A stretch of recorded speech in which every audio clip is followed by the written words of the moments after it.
actually, I've received the book by the side of Ramon Campos, the producer, who was in Paris the night of the attacks with his family. And when I saw that the book was about Bataclan attack, I feel uncomfortable. I thought that I was not going to make that movie. I thought it was too complicated, too hard, and too close in time. But anyway, I read it. And while I was reading the book by Ramon González, explaining his own life during the attacks, I felt that I was concerned with that story.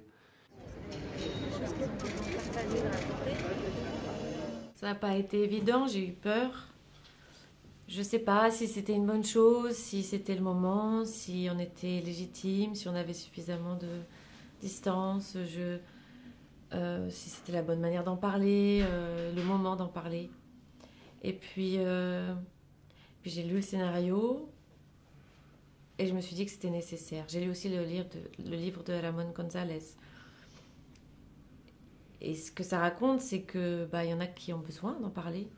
Les personnes qui étaient présentes, qui ont besoin de partager au-delà de ce dont on parle dans les médias, qui est la nuit du Bataclan, tout ce qui est très choquant, politique, les chiffres. Il y a une envie de raconter tout ce qui est humain, tout ce qui est après. Qu'est-ce qui se passe après, comment la vie continue ou pas, comment le traumatisme continue d'impacter les personnes dans les années qui suivent. Donc je me suis dit que c'était nécessaire, au-delà du devoir de mémoire, c'était de partager le récit de ceux qui veulent le raconter. Et en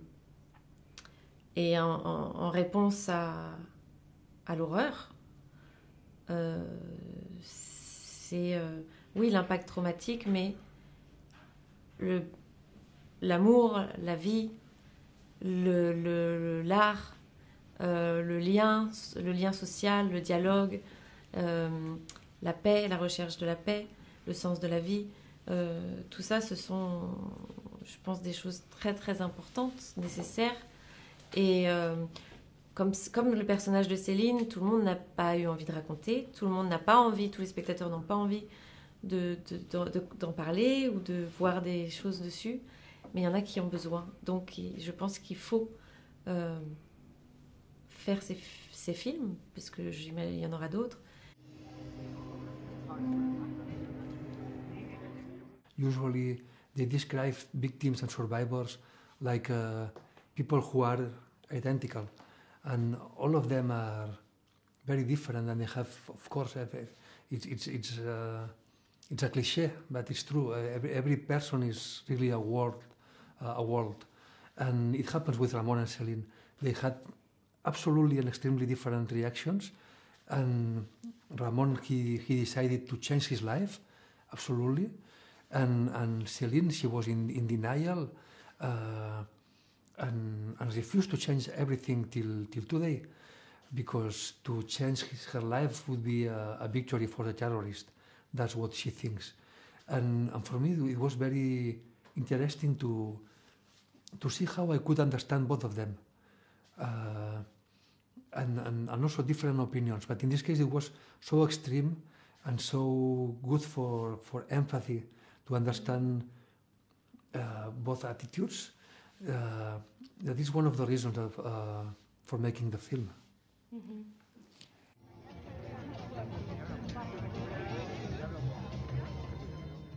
On a travaillé beaucoup avec Ramon et Céline, qui s'appelle pas Céline dans la vie.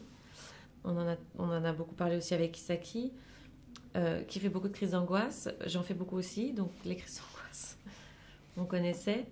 Même si mon personnage n'en fait qu'à la fin. C'est vraiment le personnage de Nahuel qui est plus dans l'hypervigilance, hypersthésie, crise d'angoisse et tout ça. Donc il y a eu un vrai travail au corps aussi avec Stéphanie Chen, qui est une chorégraphe, pour trouver, et dans les regards et dans les gestes, l'impact traumatique. Voilà. C'est fini.